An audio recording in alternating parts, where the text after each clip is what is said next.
Selamat datang di The Deep Dive. Kamu sudah mengirimkan sebuah sumber yang singkat tapi menarik banget nih. Iya kan? Sebuah naskah audio buat renungan siang hari, dan di dalamnya itu ada satu ide yang kelihatannya sederhana. Tapi kalau dipikir-pikir lagi, wah, ini mengubah segalanya. Betul. Mari kita bedah bareng-bareng.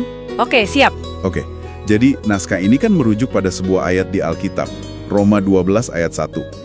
Tapi yang bikin aku berhenti sejenak itu bukan ayatnya sih, melainkan cara naskah ini menafsirkannya.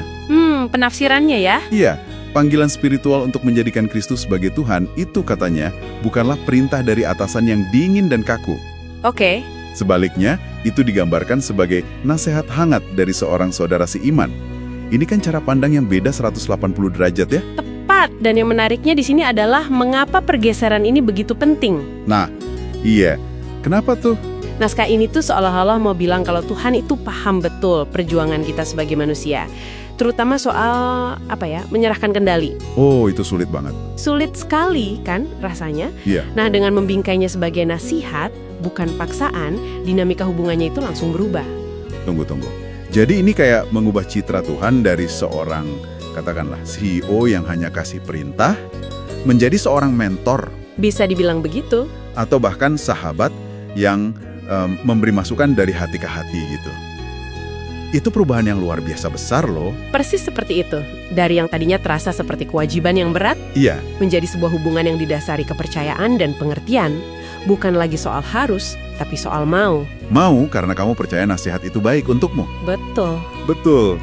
Dan yang membuat ide ini benar-benar kena, naskah ini nggak berhenti di level teori kan? Nggak sama sekali. Dia langsung menariknya ke pengalaman kamu sehari-hari.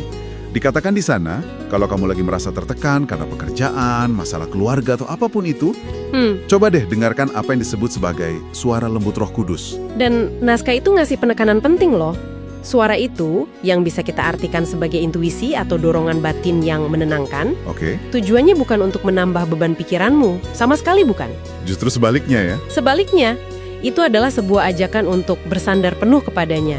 Jadi, interaksi dengan Tuhan itu terasa lebih suportif, bukan seperti daftar tugas yang harus dicentang. Nah, ini dia.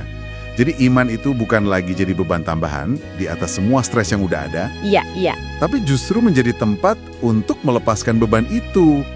Konsep yang sangat melegakan sebenarnya.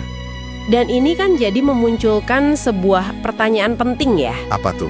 Coba deh bayangin, bagaimana respons kamu terhadap sebuah panggilan kalau kamu melihatnya sebagai undangan yang penuh kasih sayang, dibandingkan dengan perintah yang harus ditaati tanpa bantahan. Cara kita mendekatinya pasti akan sangat berbeda. Jelas beda. Rasa takut digantikan oleh rasa aman.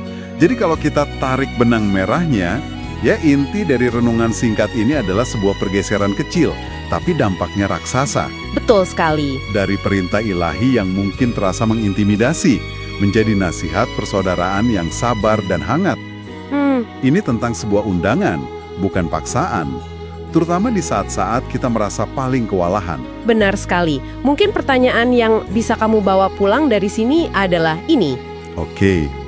Kalau kita setuju bahwa nasihat ilahi itu datang sebagai undangan yang sabar, bukan paksaan, kira-kira hal apa dalam kesibukan atau mungkin cara berpikir kita sehari-hari yang tanpa sadar membuat kita sulit mendengar atau bahkan menolak untuk menerima undangan itu?